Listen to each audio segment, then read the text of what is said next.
This small city yard used to feel completely exposed, but now it's private, green, and full of birds. Welcome back to A Wild Approach. My name is Macy Lou, and in today's video, we are going to be talking about privacy screens using native plants. So, just using a privacy fence is an option, but sometimes you're not allowed to use it in your area, or other times it just isn't something you want. Maybe aesthetically, it's not what you want to have in your yard. And that's totally fine too. And then some people use a strategy of both having a privacy fence or even a regular picket fence that's not really providing much privacy, but alongside a privacy screen or hedge.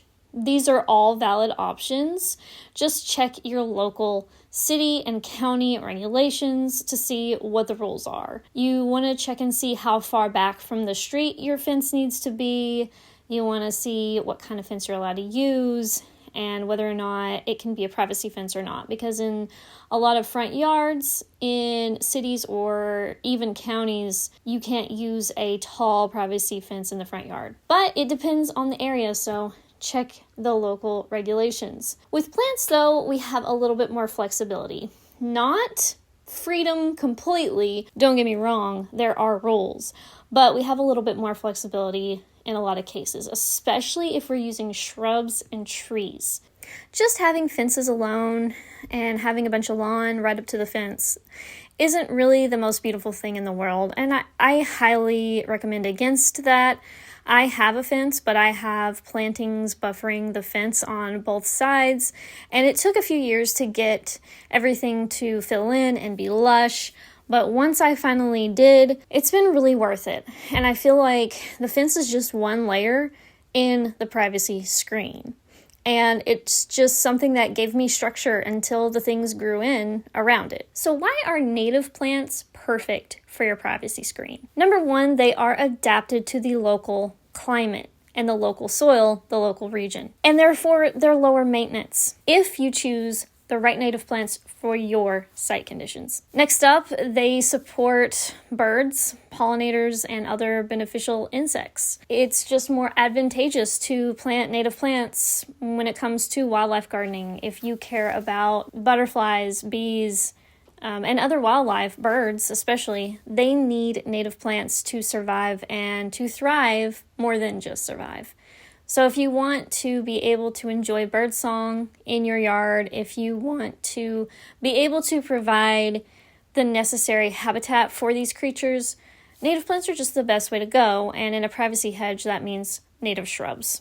Native shrubs and trees give you better privacy longevity than something like an annual would. So, you grow an annual like Mexican sunflower, aka Tithonia, and it's beautiful. And it provides nectar for swallowtail butterflies, and it's just such a ray of sunshine in the summer, and you can't get enough. And it also gives you privacy, right? But the downside is it takes months to get to that height and to provide that privacy, and that privacy is only around for 2 months, 3 months max, and then it's going to decay in the autumn garden, and it's going to shrivel up, and it's after a while going to stop providing structure and privacy. Whereas a native shrub or a tree could provide you structure even in the winter, even if they're deciduous. So if you choose native shrubs that are really, really thick and have a lot of branches, that can give you screening. Even if it's not as much screening as an evergreen would, that can also give you surprising amount of screening. I know this firsthand because I've done it. I have a combo of multiple different deciduous and a few evergreen natives in my habitat hedge. I call it habitat hedge. It's also my privacy screen. But most of it's deciduous, and even where there is no evergreen, like gaps where there are no evergreens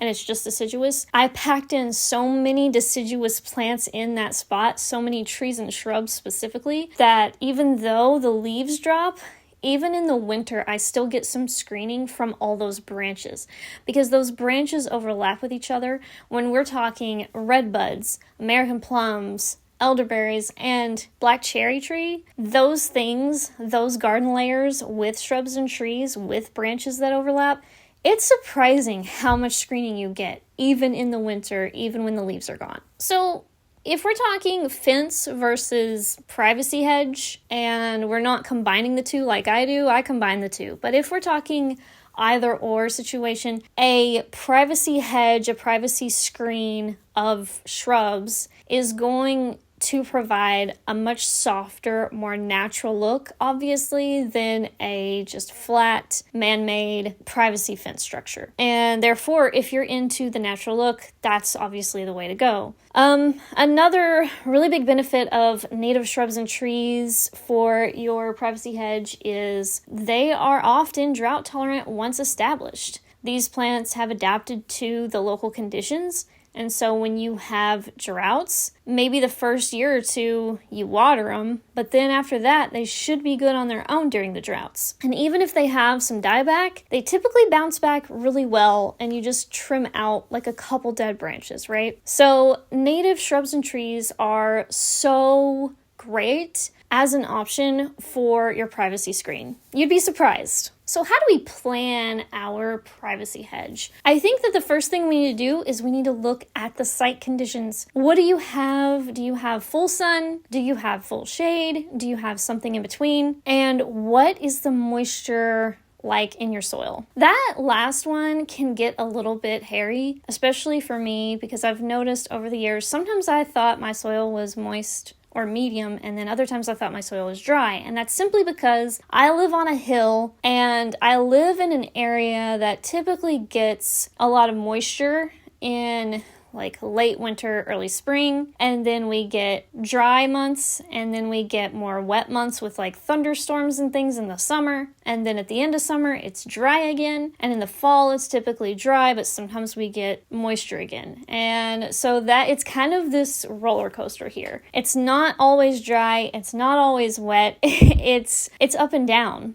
And it can be vastly different throughout the year, and the extremes can be pretty stark. So, there have been years where we just completely had a wet winter and a dry late summer, like completely on both ends. And so look at your site. Is that something you're contending with? Or is it more consistently wet? Is it more consistently dry? These things are going to factor into what you want to grow there. Next, we want to see what available height and width we have. Look at the site. What space do you have? How tall do you want these things to get? Are you going to trim them back? Are you going to coppice them? Are you going to pollard them? If you want to know what coppicing is, you can check out my coppicing video. Just go to my channel and hit the search bar specific to my channel and just type in the word coppice, C-O-P-P-I-C-E, to learn more about what coppicing is. However, for most native shrubs and trees, I recommend letting them grow as they want to grow and only pruning when you absolutely have to, or if you are choosing to coppice a specific plant. I would not recommend just hacking away at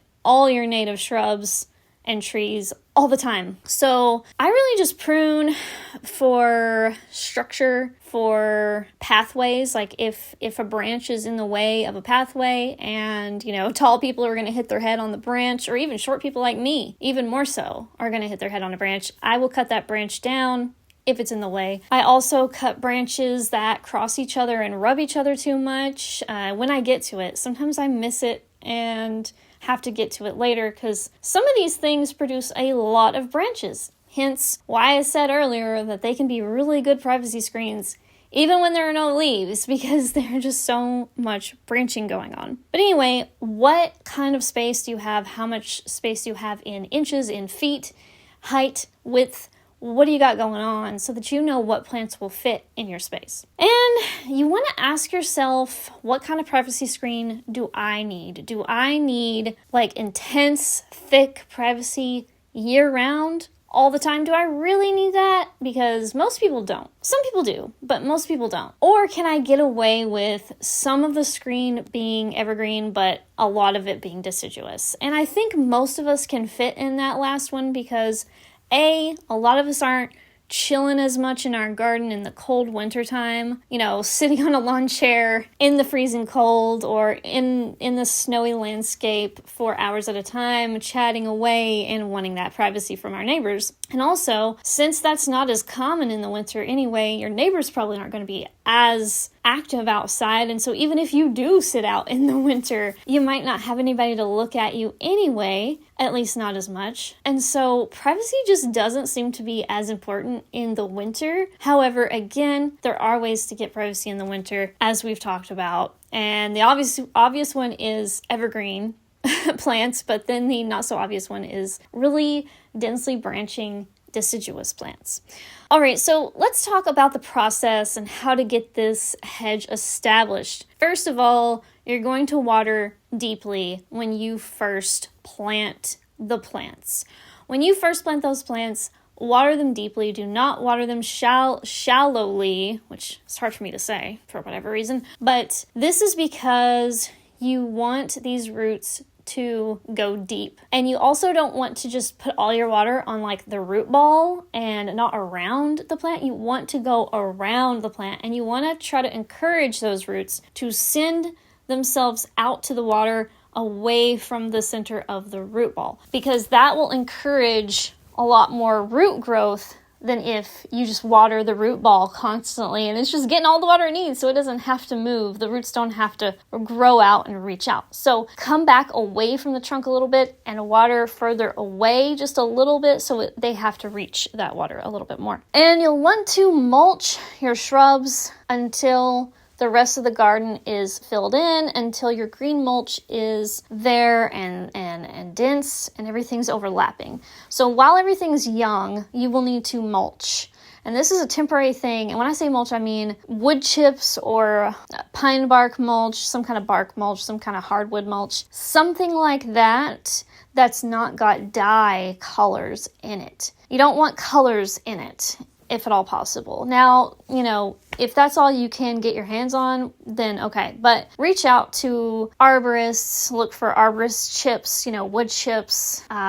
If you can avoid the dyed stuff, that would be ideal. And mulch around your shrubs and trees, and do not do mulch volcanoes. I repeat, do not do mulch volcanoes. This can kill your trees and shrubs. It might take years to do it, but it is a slow and painful death for the tree or shrub, and it will create a system where the roots are growing into the mulch and not in the ground like they should be. Almost like the roots think that the soil is higher than it is because of the mulch being piled up against the trunk. So you don't want to do that. You want to create a donut situation. You want to create a donut. So the middle of the donut is a little hole for your trunk so that the mulch is not touching the trunk directly. And think about, mounding it up in a donut shape, but not mounding it up in a volcano shape. And that will help you know how to mulch your plants. This mulch is temporary for maybe 1 or 2 years, maybe max 3 years, but it really depends on, are you planting perennials and ground covers around your shrubs and trees, which you should, or are you not? Because the longer you put that off, the longer you'll have to use just chipped mulch, you know what I mean? So save yourself some money and go ahead and put some ground cover in there. The third part of the process is be patient. This can take years to grow. This can take years to develop into the final visual that you want. And it may even not turn out exactly as you expect it to, but it might turn out better than you expect or just different than you expect, but in a good way. Like, you can't necessarily predict how these shrubs are going to grow, and so you might need to do a little bit of trimming here and there, like I said earlier, to get it the way that you want it to look. Or you might just have to replace some of the plants if some of the plants don't do well, but if you've picked the right site-specific plants, then that shouldn't be an issue. Okay, so another thing I want to mention about privacy hedges, especially using native plants, is you want to plant these shrubs a little bit closer together than what the tag tells you to do in most cases. So in most cases, the tag is going to make you put so much room in between each of these shrubs and trees. But if you are out in nature and you're inspired by nature and you want your garden to emulate nature, then you will notice that the trunk of one tree often grows very closely to trunks of other trees. And it can be very, very dense. Same thing with shrubs. Shrubs can basically grow on top of each other. You would be surprised. And so obviously it's your garden and you should do what you think is best for your garden.